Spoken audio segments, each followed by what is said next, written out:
बच्चों, पिछली टर्म पे अपन ने हाई एल्टीट्यूड के एडेप्टेशंस की बात करी थी। आज उसी में आगे बढ़ते हैं। प्रेशर दोनों तरह का, एक तो एयर में जो होता है वो एटमॉस्फेरिक प्रेशर जिसको वायुमंडलीय दाब कहते हैं, और ओशियन में समुद्र में जो आपका हाइड्रोस्टैटिक प्रेशर होता है जल स्थैतिक दाब, उसके बारे में बात करेंगे। जो एटमॉस्फेरिक प्रेशर का जो वेरिएशन होता है वायुमंडलीय दाब का, वो श्वसन तंत्र पर विशेष प्रभाव डालता है, जो कि ऑक्सीजन और अपने कार्बन डाइऑक्साइड विनिमय के दौरान होता है। जब O2 और CO2 अपन एक्सचेंज होती हैं, उस दौरान एटमॉस्फेरिक प्रेशर का फ़र्क जो है वो रेस्पिरेटरी सिस्टम पे पड़ता है। जो सामान्य वायुमंडलीय दाब है वो 760 mm 760 मिलीमीटर ऑफ मरकरी, या अपन कह सकते हैं 1 एटमॉस्फेरिक प्रेशर, यानी एक वायुमंडलीय दाब, ये सामान्य स्थिति होती है। जो ये प्रेशर है, ये एक्चुअल में जो वायुमंडल में वातावरण में उपस्थित कुल गैसें हैं उसके दाब का परिणाम है। जैसे वायुमंडल में उपस्थित वाली कौन सी गैसें हैं? नाइट्रोजन है, ऑक्सीजन है, कार्बन डाइऑक्साइड है। इन सब का जो दाब है, कुल दाब, वो वायुमंडलीय दाब कहलाता है। जब अपन सांस लेने के दौरान ऑक्सीजन वातावरण से श्वसन सतह से रक्त में जाती है। ये सांस ली अपन ने, ऑक्सीजन जो एटमॉस्फेयर में थी वो अपने रेस्पिरेटरी जो सरफेस है उस पे आई, लंग्स में आई अपन कह सकते हैं, और वहाँ से जो है वो ब्लड में, कैपिलरीज में, ब्लड में चली जाती है। जबकि जो कार्बन डाइऑक्साइड है वो अपन कह सकते हैं इसके विपरीत डायरेक्शन में जाती है, यानी रक्त से रेस्पिरेटरी सतह पे आएगी और रेस्पिरेटरी सतह से फिर आपके जो अपन सांस लेने के दौरान कार्बन डाइऑक्साइड बाहर छोड़ देते हैं, यानी वातावरण में आ जाएगी। तो ये प्रक्रिया जो होती है ये एक्चुअली में पैसिव डिफ्यूजन के माध्यम से होती है, जिसमें गैस क्या होता है, गैसें जो होती हैं वो ज़्यादा आंशिक दाब, जहाँ पे ग्रेटर अपन कह सकते हैं पार्शियल प्रेशर होगा, वहाँ से लेजर जो आपके पार्शियल प्रेशर है उसकी ओर गमन करती है। तो गैसें जो हैं ज़्यादा आंशिक दाब से कम आंशिक दाब की ओर ये गमन करती हैं, और उस तरह से श्वसन सतह पे अपन कह सकते हैं एक्सचेंजेज होता है। जो ऊंचाई पे, हाई एल्टीट्यूड पे जो वायुमंडलीय दाब है और ऑक्सीजन जो होती है वो कम होती है, जैसा हाई एल्टीट्यूड के अपन ने उसमें बात करी थी अडेप्टेशंस के अंतर्गत। इसमें जो आप लोगों को ये स्लाइड दी गई है, ये जो मैंने अभी बातें बताई उसी को ही इसमें इंगित किया गया है। इसको मैं रीड करता हूँ। Pressure, atmospheric pressure, variation in atmospheric pressure can present special problems for the respiratory system of animals because atmospheric pressure affects the exchange of oxygen and carbon dioxide that occurs during animal respiration. Normal atmospheric pressure at sea level is the total pressure that column of air above the surface of the earth exerts 760 millimeter of mercury or 1 atmosphere. The total pressure is the sum of the pressure that each gas, mainly nitrogen, oxygen, carbon dioxide, would exert alone. The partial pressure of the gases. As an animal breathes, oxygen moves from environment across the respiratory surface into the blood. Carbon dioxide moves in the reverse direction. This process occurs primarily by passive diffusion. Each gas moves from an area of greater to lesser partial pressure, जैसा मैंने अभी बताया था, driven by the differential that exists across the respiratory surface. At higher altitude, where the atmospheric pressure is lower, the partial pressure of oxygen is also lower.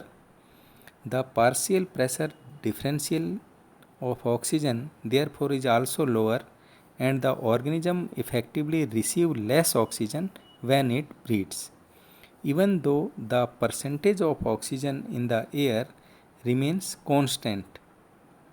This lack of oxygen is why humans carry oxygen when ascending to high altitude. Humans who live in mountains region, however, can become acclimatized to the lowered availability of oxygen, and certain animals such as llama, जैसा कि बताया था पिछले lecture में, have adaptations of the blood that allow them to live at high altitudes. यानी जो ऊंचाई पे हाई एल्टीट्यूड पे वायुमंडलीय दाब और ऑक्सीजन की कमी होती है, तो जितने भी प्राणी हैं उनको सक्रिय रूप से कम ऑक्सीजन जो है सांस द्वारा वो ले पाते हैं, जबकि ऑक्सीजन की मात्रा जो है वायु में तो कांस्टेंट बनी हुई है, समान बनी हुई है, लेकिन वो सांस लेने में उनको कम, सक्रिय रूप से कम ऑक्सीजन ले पाते हैं। इसी कमी के कारण जो मानव हैं वो ऑक्सीजन को जब भी मतलब अपन कह सकते हैं माउंटेन वगैरह पे चढ़ते हैं, आरोहण करते हैं, असेंडिंग का काम करते हैं, तो अपने साथ ऑक्सीजन का सिलेंडर वगैरह साथ में ले जाते हैं। और ये तो अपने को पिछले में चर्चा करी थी कि पहाड़ी लोग जो हैं वो एक्लिमेटाइज रहते हैं वहाँ के कम ऑक्सीजन की उपलब्धता के प्रति। इसी तरह से जो बर्ड्स हैं, अपने पक्षी हैं, उनके पास सुव्यवस्थित लंग्स होते हैं, एफिशिएंट लंग्स हैं, वेरी एफिशिएंट लंग्स हैं, जिससे क्या होता है उन्हें कोई दिक्कत नहीं होती। तो ऊंचाई पर भी, पहाड़ी पर भी बिना किसी परेशानी के उड़ लेते हैं और काफ़ी दूरी तक उड़ान जो है वो भर लेते हैं। Birds have very efficient lungs and many apparently have no problems flying to high altitudes even for extended flights. तो ये अपन ने बात करी एटमॉस्फेरिक प्रेशर की, कि वो कैसे जो बॉडी है ऑर्गेनिजम्स की, अपन कह सकते हैं, या जीवों की, वो कैसे एक्मोडेट करती है इन एटमॉस्फेरिक प्रेशर के प्रति। अब अपन बात करेंगे हाइड्रोस्टैटिक प्रेशर की, जो जल स्थैतिक दाब होता है उसमें क्या होता है। इसमें जो जैसे अपने को पता है जल और वायु के डेंसिटी में बहुत अंतर होता है, और जो स्थलीय, टेरेस्ट्रियल और एक्वेटिक हैबिटाट हैं उसमें दाब का जो अनुभव होगा वो भी अलग अलग प्रकार का होगा। ये भी अपन जानते हैं कि वायु की तुलना में जल का जो कॉलम है उसमें अधिक दाब होता है, मतलब गैस, क्योंकि वायु में तो केवल गैसेज हैं, और जल में जो वाटर है उसके कॉलम के प्रेशर की बात करें तो वो वायु की अपेक्षा अधिक होता है। ये देखा गया है कि ईच 10 मीटर यानी 32.8 फीट, 32.8 फीट की गहराई पर जल पे जो स्थैतिक दाब होता है वो एक वायुमंडलीय दाब के बराबर होता है। हर 10 मीटर पर एक वायुमंडलीय दाब का प्रेशर जो है वो रहता है, ये नापा गया है। मीन ओशन डेप्थ 3800 मीटर, जो समुद्र की जो डेप्थ, गहराई है, उसका मीन जो निकाला गया जो 3800 मीटर है, उस पे जो दाब नापा गया तो वो 380 वायुमंडलीय दाब के बराबर था। और जो ये 380 वायुमंडलीय दाब है, इस चैलेंज को जो भी उसमें जीव रह रहे हैं, एक्वेटिक अपन कह सकते हैं, ओशियन में प्राणी रहते हैं, जीव रहते हैं, गहराई में रहते हैं, इनमें किसी तरह का कोई भी वायु कोश जैसे लंग्स हुआ या स्विम ब्लैडर्स होता है वो नहीं पाए जाते, उनकी कमी होती है। और जितने भी सरफेस पे रहने वाले जीव हैं, सतही जीव हैं, जो गहराई पर डाइव लगाते हैं, गोता लगाते हैं, अंदर की ओर जाते हैं, तो उनमें भी अलग अलग तरह के चैलेंजेस जो हैं वो महसूस करते हैं। जैसे ही वो डाइव करेंगे तो उस समय डाइव करते समय जो वायु के, मतलब एयर के कंपार्टमेंट हैं वो कंप्रेस हो जाते हैं। जो भी उसमें स्विम ब्लैडर्स हैं या लंग्स हैं, जब वो डाइव करेंगे, नीचे की ओर जाएंगे, तो उनके जो भी अपन कह सकते हैं कंपार्टमेंट हैं एयर वाले जो बॉडी में पाए जा रहे हैं, जो उसको एडेप्टेशंस के लिए बने हुए हैं, वो कंप्रेस हो जाते हैं। और जैसे ही वो डाइव लगा के ऊपर की ओर आते हैं तो फिर जो उनका वॉल्यूम है उनका एयर कंपार्टमेंट का, वो सामान्य हो जाता है। तो इस तरह से वो अपन कह सकते हैं डाइव लगाने के दौरान अपने आप को अडेप्ट करते हैं। ये जो स्लाइड है इसमें जो मैंने अभी आप लोगों को बातें बताई हैं वो उसी को इंगित करती हैं। मैं इसको आपको रीड करके बताता हूँ। जो हाइड्रोस्टैटिक प्रेशर है, because air and water have vastly different densities, the pressure experienced in terrestrial and aquatic habitat differ markedly. A column of water so much denser than air exerts a greater amount of pressure than a column of air. With each 10 meter 32.8 feet increase in depth, there is an increase in hydrostatic pressure equivalent to 1 atmosphere, जैसा मैंने बताया था. Mean ocean depth is about 3800 meter and has a pressure of about 380 atmosphere. To surmount these environmental challenges, animals that live at great depths, lake air compartments such as lungs or swim bladders, जिसका मैंने जिक्र किया था, surface dwelling animals जो surface पे रहने वाले हैं, that dive to great depths meet these challenges differently. As pressure increases during a dive, air compartment compress. जैसे ही मतलब नीचे की ओर डाइव लगाते हैं, प्रेशर जैसे जैसे बढ़ेगा तो इनका जो एयर कंपार्टमेंट होते हैं वो कंप्रेस हो जाते हैं. Returning to their former volume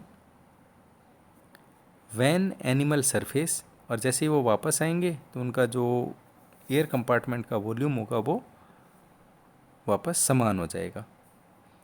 air is forced into the trachea, bronchi and bronchioles where no gas uptake occurs. वही है, एयर जो जैसे ही कंपार्टमेंट में आती है तो ट्रेकिया में पहले फोर्स्ड होगी, फिर ट्रेकिया से ब्रोंकाई में जाएगी, ब्रोंकाई से ब्रोंक्यूल्स में जाएगी.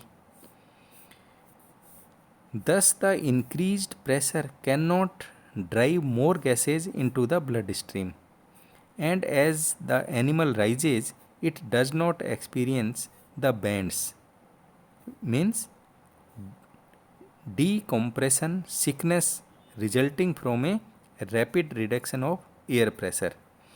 कि जैसे ही प्रेशर इंक्रीज होता है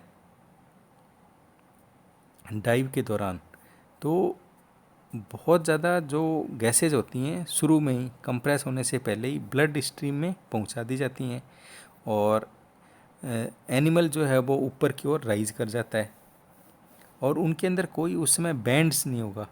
मतलब बैंड्स का मतलब ये होगा डीकम्प्रेशन सिकनेस नहीं होगी. क्यों? क्योंकि इससे क्या होगा, from a rapid reduction of air pressure, क्योंकि तेज़ी से जो एयर का प्रेशर है वो कम होता है, इसलिए उनमें बैंड्स नहीं पाया जाता है. In contrast sea snakes avoid the bends by excreting nitrogen across the skin of offset the uptake of this gas from the lungs. इसी तरह से जो सी स्नैक्स होते हैं वो अवॉइड करते हैं अपने आप को बैंड्स करने में, क्योंकि जो नाइट्रोजन होती है उसको ये एग्जर्ट करेंगे स्किन के थ्रू, और इस जो गैस को है लंग्स के थ्रू ये जो अपटेक करते हैं उसी को स्किन के थ्रू एग्जर्ट करते हैं और अपने में बेंडिंग जो है इनमें नहीं पाई जाती है जो भी सी स्नैक्स होते हैं. तो आज अपन ने एक तो एटमॉस्फेरिक प्रेशर जो रहता है वो कैसे प्रभावित करता है हाई एल्टीट्यूड पे, उसके बारे में जिक्र किया इससे पूर्व वाली स्लाइड में. और इस वाली स्लाइड में जो अपने जल स्थैतिक प्रेशर होता है जिसको हाइड्रोस्टैटिक प्रेशर कहते हैं, वो जितने भी डीप सी में रहने वाले एनिमल्स हैं उन पे कैसे प्रभाव डालता है उसके बारे में अपन ने जिक्र किया। तो इस तरह से अपने हाई एल्टीट्यूड के एडेप्टेशंस और प्लस जो प्रेशर के अंतर्गत ये एटमॉस्फेरिक प्रेशर और हाइड्रोस्टैटिक प्रेशर पे क्या प्रभाव पड़ता है जीवों के अपन कह सकते हैं जीवन में, मुख्यतः बस यही है गैसों के एक्सचेंजेस का प्रेशर पे वो अपने आप को कैसे एक्लेटाइज करते हैं, अपने आप को व्यवस्थित करते हैं। आज बच्चों बस ये हाइड्रोस्टैटिक प्रेशर और एटमॉस्फेरिक प्रेशर पे ही अपन ने चर्चा करी। नेक्स्ट पे अपने सिलेबस का कोई दूसरा टॉपिक ले लेंगे। थैंक यू बच्चों।